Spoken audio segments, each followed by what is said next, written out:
చెప్పుడు మాటలు విని మీ అందరి పట్ల అమానుషంగా ప్రవర్తించినందుకు బాలకృష్ణ గారు చాలా ఫీల్ అవుతున్నారు. ఓ 2-3 రోజుల్లో ఆయన తప్పకుండా ఇక్కడికి వస్తారు. మీ అందరికీ క్షమాపణలు చెప్తారు. నాకా నమ్మకం ఉంది. జరిగిన నిజం ఆయనకి తెలియాలన్నదే నా తాపత్రయం. ఆయన మీద మాకెప్పుడూ కోపం లేదు. ఆయన అసలు మాకు క్షమాపణలు చెప్పక్కర్లేదు. మంచి మనసుతో మీరు అలా అనుకున్నా ఆయన ఊరుకోరు కదా.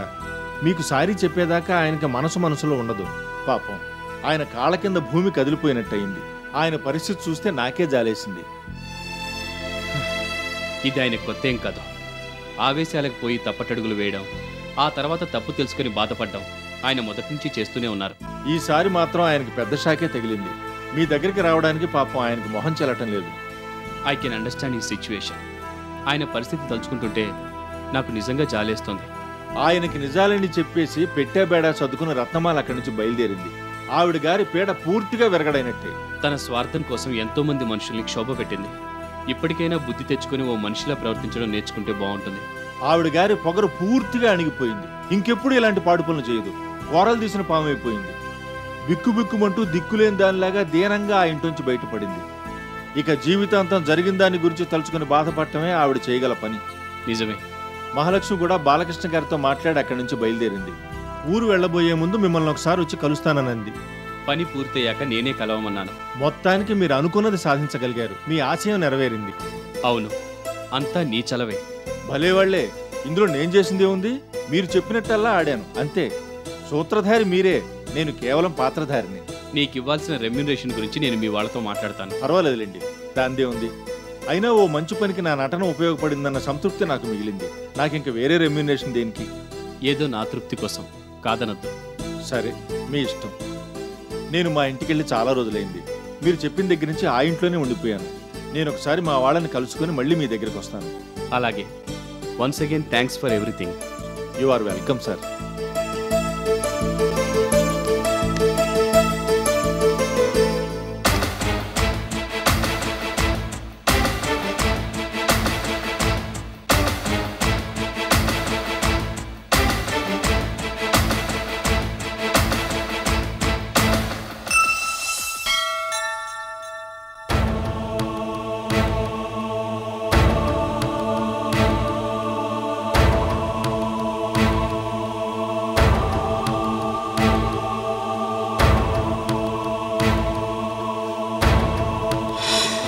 తెలియనట్టు నా పక్కనే ఉంటూ నంగనాచి కబుర్లు చెప్తూ నా విషయాలన్నీ ఎప్పటికప్పుడు సుధీర్కి చేరవేస్తున్నావు కదూ.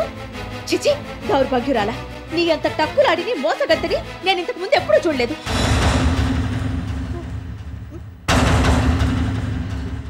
మీకు ఆల్రెడీ పెళ్ళైంది. మీ భార్య నుంచి మీరు ఇంకా విడాకులు తీసుకోలేదు. విడివిడిగా ఉంటున్నారు అంతే.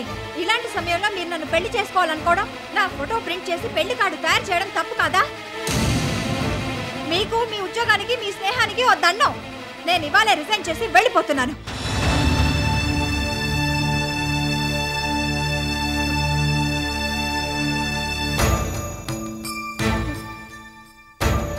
భగవంతుడా, గుట్టు చప్పుడు కాకుండా ఆ ఊళ్ళో పెరిగాను.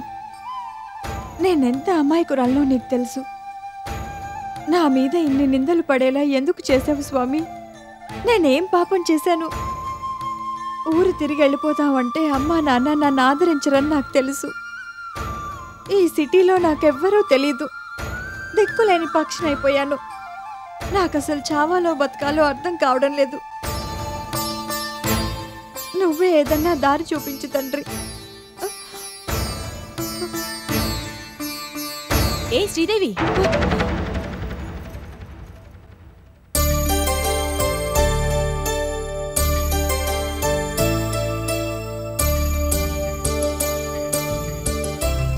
నువ్వు ఈ ఊర్లో ఉన్నావేంటి? నా సంగతి సరే, నువ్విక్కడ ఎందుకున్నావు? భలేదానివే. మా ఆయనతో పాటు ఈ ఊరొచ్చాను. అంటే నీకు పెళ్ళయిందా? అయ్యింది. నిన్ను పెళ్లికి పిలవాలని చాలా ట్రై చేశాను. కానీ నీ గురించి నానా రకాలుగా చెప్పారు. అసలు నువ్వెక్కడుంటున్నావో తెలియలేదు. దాంతో పిలవలేకపోయాను. నువ్విక్కడేం చేస్తున్నావు? ఏం చెప్పను, నాదో పెద్ద కథ. చెయ్యని తప్పుకి శిక్ష అనుభవించాను. నా వాళ్ళందరికీ దూరం అయిపోయాను. దిక్కులేందాన్నయ్యాను. అసలు ఏం జరిగిందే? ఏం చెప్పను. గుళ్ళో నీ మూడు పాడు చేయడం నాకిష్టం లేదు. అచ్చరే, నువ్విప్పుడెక్కడుంటున్నావు? వర్కింగ్ ఉమెన్స్ హాస్టల్లో ఉంటున్నాను. అలాగా. అక్కడెందుకు? మా ఇంటికి రా. మీ ఇంటికా? వద్దు. ఏ నీకిష్టం లేదా? వద్దు, నేను ఇబ్బంది పెట్టలేను. అదేంటి, చిన్నప్పటి నుంచి ఒకే ఊళ్ళో కలిసి చదువుకున్నాం. కాలేజీలో కూడా మనం ఫ్రెండ్స్వి. నీకెవరూ లేరని నువ్వెందుకు అనుకుంటావు? నాకు నీ గురించి బాగా తెలుసు. ఎవరేమనుకున్నా నాకు పర్వాలేదు. నేను పుకార్లను నమ్మను. నువ్వు మాతో పాటు మా ఇంట్లోనే ఉండొచ్చు. థ్యాంక్స్. ఆ మాట అన్నావు, అంతే చాలు. నేనిప్పుడు నీతో పాటు వస్తే అనవసరంగా మీ ఇంట్లో కూడా గొడవలు మొదలవుతాయి. ఏం మొదలు కావు. అవన్నీ నేను చూసుకుంటాలే. నేనుండగా నువ్వు దిక్కులేందాన్ని ఎందుకవుతావు? లే, మన ఇంటికి వెళ్దాం. ఇంకెప్పుడు ఇలా బాధపడద్దు. నా మీదొట్టే.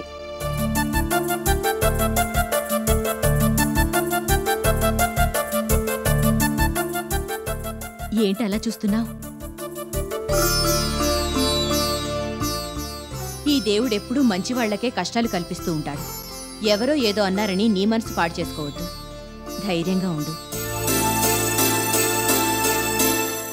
ఏడ్చే వాళ్ళని మరింత ఏడిపిస్తుంది ఈ లోకం. పట్టనట్టుంటే మనల్ని ఏడిపించేవాళ్లు కూడా మనల్ని పట్టించుకోవడం మానేస్తారు. ఈ నిందలు పుకార్లు కూడా ఎలా అయితే వచ్చాయో అలాగే గాలికి కొట్టుకుపోతాయిలే. వాటి గురించి ఆలోచించద్దు. నీలో నువ్వు చాలా మదనపడిపోయినట్టున్నావు. మొహం చూడు ఎలా పీక్కుపోయిందో. ఏంటి ఇది? పిచ్చిదానా, ఇలాంటప్పుడే ధైర్యంగా ఉండాలి. నువ్వు ముందులే, ఇంటికెళ్దాం. స్నానం చేశాక అసలేం జరిగిందో నాకు చెప్పు. బాధల గురించి చెప్పుకుంటే భారం కొంచెం తగ్గుతుందంటారు. ఏమంటావ్? నాకెందుకో నేను ఇబ్బంది పెట్టాలనిపించడం లేదు. నాకెటువంటి ఇబ్బందులు ఎదురుకావు. నేను చెప్తున్నాను కదా, నువ్విక దాని గురించి ఆలోచించద్దు. నాతో పాటు బయలుదేరు. నీలాంటి స్నేహితురాలు నాకుండడం నిజంగా నా అదృష్టం. ఏం కాదులే. అసలు ఆ మాట నేననాలి. అసలు నీకన్నా మంచివాళ్ళెవరూ ఉండరు. అదే ఒక రకంగా నిన్నీ స్థితికి తీసుకొచ్చిందేమో. నోట్లో నాలిక లేదని నిన్నందరూ హింసించినట్టున్నారు. నీ దగ్గర నేనున్నట్టయితే వాళ్ళకి తగిన రీతిలో జవాబు చెప్పుండేదాన్ని. అయినా ఇప్పుడు అవన్నీ ఎందుకులే. అయ్యిందేదో అయింది. Forget it. ఇప్పుడు నేను నీ దగ్గరకొచ్చేశాను కదా, ఇక నిన్నెవరూ ఏమీ అనరు. నువ్వు హాయిగా ధైర్యంగా ఉండొచ్చు.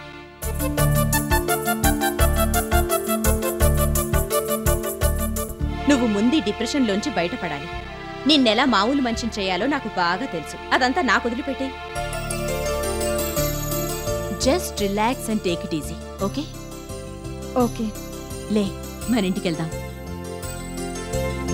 నీ హాస్టల్ ఎక్కడా? ఇక్కడ దగ్గరలోనే. ఓకే, నా కార్లో వెళ్దాం. నీ సామానంతా సర్ది నాతో పాటు మా ఇంటికొద్దు గాని, సరేనా? సరే, నీ ఇష్టం. రా.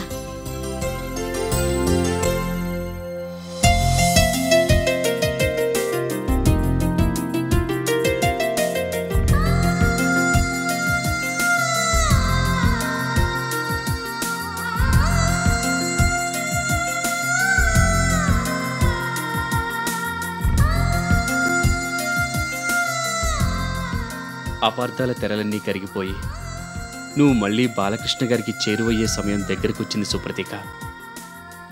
సుధీర్ బాలకృష్ణ గారు రత్నమాల ద్వారా అన్ని నిజాలు తెలుసుకున్నారు. చేసిన తప్పుని తప్పకుండా సరిదిద్దుకుంటారు. నువ్వు కోరుకున్నట్టే సమతా సుధీర్లు మళ్ళీ కళకళ్లాడుతూ కాపురం చేసుకోవడం మొదలు పెడతారు. ఇక నువ్వే రకంగానూ దిగులు పడనక్కర్లేదు.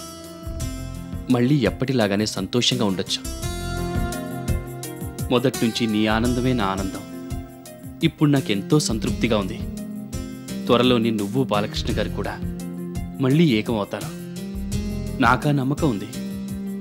ఆ రోజు నా ఆనందానికి పట్టపగ్గాలుండవు. నా కలలన్నీ నెరవేరే ఆ క్షణాల కోసం 1000 కళ్ళతో ఎదురు చూస్తున్నాను.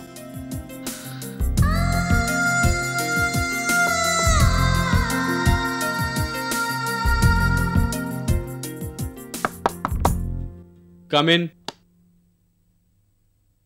బాలకృష్ణ గారు సుధీర్ బాబు వచ్చారయ్యా. అలాగా? అవునయ్యా, మీతో మాట్లాడాలంటున్నారు. వాళ్ళని హాల్లో కూర్చోబెట్టు, నేను ఇప్పుడే వస్తాను. అలాగేనయ్యా. చూసావా, శుభశకునం. వాళ్ళు వచ్చేసారట. సమతం తీసుకెళ్ళడానికి వచ్చారు.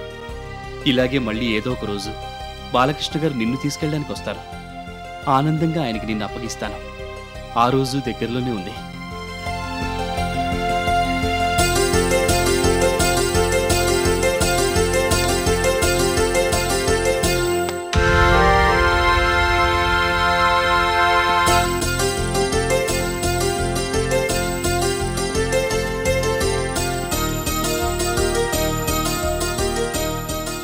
నేను ఇక్కడికి ఎందుకు వచ్చానో మీకు అర్థమయ్యే ఉంటుంది. ఆ రంగడి మీతో అన్ని విషయాలు చెప్పే ఉంటాడు. చెప్పాడు. నేను మీరాక కోసమే ఎదురు చూస్తూ ఉన్నాను. ఇక్కడికి రావాలంటే ముందు నాకు మొహం చెల్లలేదు. మిమ్మల్ని ఎలా ఫేస్ చేయాలో అర్థం కాలేదు. ఎప్పుడో అప్పుడు వచ్చి మీకు క్షమాపణ చెప్పక తప్పదని నాకు తెలుసు. అందుకే ధైర్యం తెచ్చుకుని ఇక్కడికి వచ్చాను. మీకు, సుప్రతికి, సమతకి నేను మనస్ఫూర్తిగా క్షమాపణలు చెప్పుకోవాలి.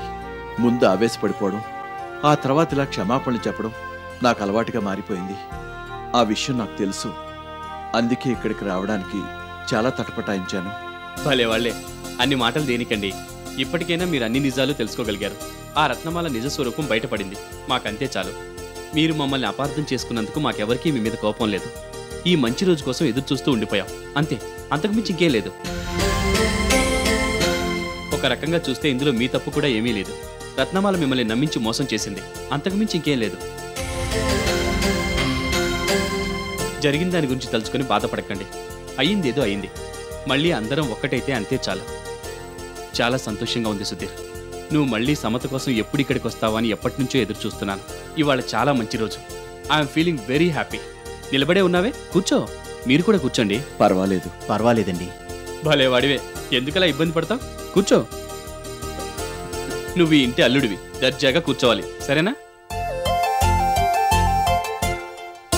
సుప్రతిక ఢిల్లీలో కాన్ఫరెన్స్ అటెండ్ అవ్వడానికి వెళ్ళింది. ఓ 2-3 రోజుల్లో తిరిగి వచ్చేస్తుంది. ఈ విషయం గురించి నేను వెంటనే ఫోన్ చేసి చెప్తాను. ఉప్పొంగిపోతుంది. సమత తన గదిలోనే ఉంది. ఇప్పుడే పిలుచుకొస్తాను. సరే, మీరు ముందు కూర్చోండి. జరిగిన దాని గురించి తలుచుకుంటూ మీరేమాత్రం ఇబ్బంది పడకండి ప్లీజ్. మీరు అలా ఉంటేనే నాకు బాగుంటుంది. మీదెంత గొప్ప మనసండి. నిజంగా మీ ముందు మేమెందుకు పనికిరాం. నిజంగా మీలాంటి గొప్ప వ్యక్తి ఎదురుగా నిలబడాలంటేనే నాకు సిగ్గేస్తోంది. Come on Mister Balakrishna, what is this? ఈ పెద్ద పెద్ద మాటలన్నీ దేనికి? Just relax. జీవితం అన్నాక అపార్థాలు, గొడవలు సహజం. ఇదంతా జరిగినందుకు మీరు ఏమాత్రం ఇన్ఫీరియర్గా ఫీల్ అవ్వనవసరం లేదు. నిజాలు తెలుసుకోగలిగారు, అంతే చాలు. మీ స్థానంలో ఎవరున్నా అలాగే ప్రవర్తించి ఉండేవాళ్ళు. ఇక అదంతా మర్చిపోండి. హాయిగా కూర్చొని రిలాక్స్ అవ్వండి. నేను ఈలోగా సమతను పిలుచుకొస్తాను.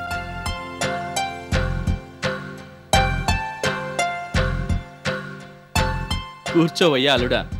నువ్వు ఇలా కనిపిస్తే నీకు సరిగ్గా మర్యాద చేయలేదని సమత నన్నాడి పోసుకుంటుంది. నా కోసమైనా కూర్చోవయ్యా.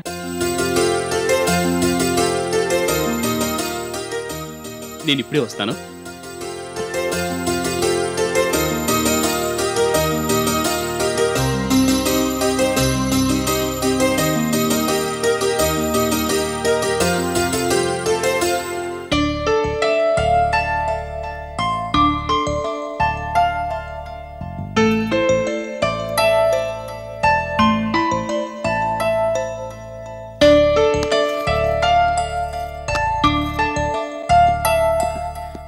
Samata, I have got a very big surprise for you.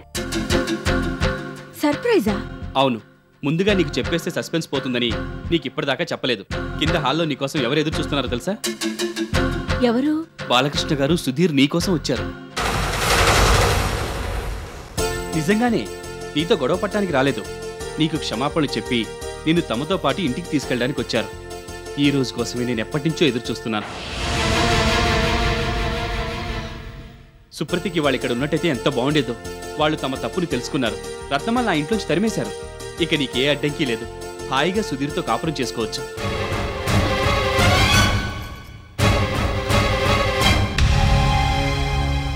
అదేంటి ఇంత మంచి న్యూస్ చెప్తే నువ్వు అలా చిరాకు పడుతున్నావు? ఏమైంది? మీకు సంతోషంగా ఉందేమో, నాకేమాత్రం సంతోషం లేదు. అదేంటమ్మా?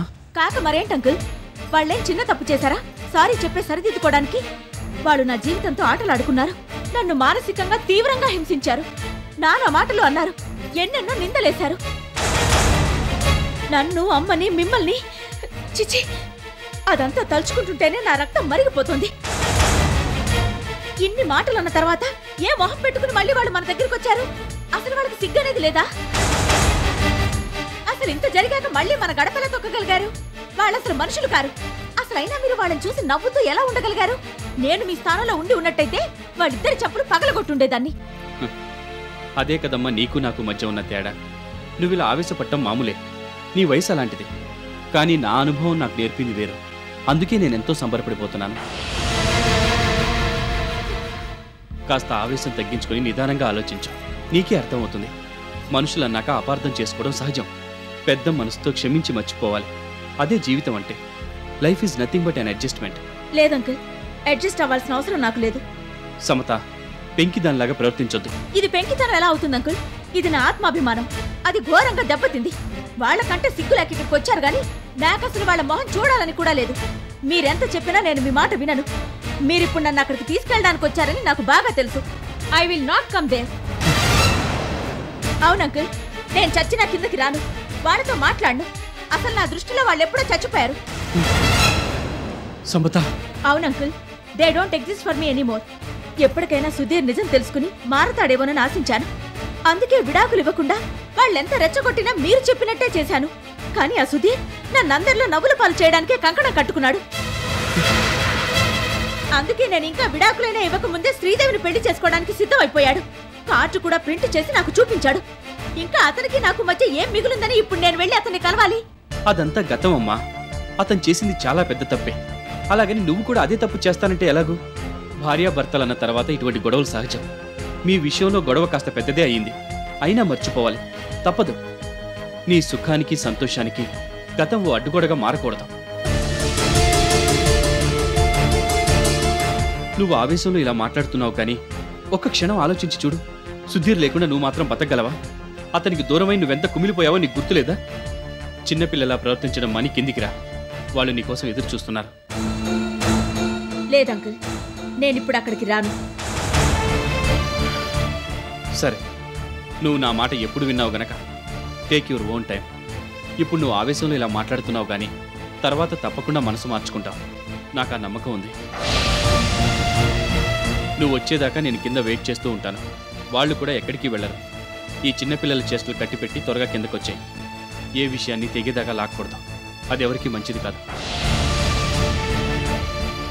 నేను ఎందుకు ఇలా చెప్తున్నానో అర్థం చేసుకో. నువ్వు ఇలా మాట్లాడుతున్నావు అని తెలిస్తే సుప్రతికి ఎంత బాధపడుతుందో తెలుసా? తను ఊరి నుంచి తిరిగి వచ్చేసరికి నువ్వు సుధీర్ కళకళలాడుతూ కాపురం చేసుకుంటూ కనిపిస్తే తనెంత సంతోషపడుతుందో నువ్వు ఊహించగలవా? సుప్రతికి ఆశ శ్వాస నువ్వే. తన జీవితాశయం కూడా నువ్వే. నువ్వే తన ప్రాణం. నీ జీవితం ఇలా అయినందుకు తను లోపలే కుమిలిపోతోంది. తన బాధ ఎవరికీ చెప్పుకోలేక తీవ్రంగా మదన పడుతోంది. ఎప్పటికైనా మీరిద్దరు మళ్ళీ ఒకటి కావాలని, అపార్థాలన్నీ తొలగిపోవాలని తను కోటి దేవుళ్లకు మొక్కుకుంటోంది. అయినా నిదానంగా ఆలోచిస్తే నీకే అర్థమవుతుందిలే. నువ్విప్పుడు ఆవేశంలో ఉన్నావు. అది తగ్గాక కిందికి రా. అప్పటిదాకా నీకోసం మేమందరం ఎదురు చూస్తూ ఉంటాం.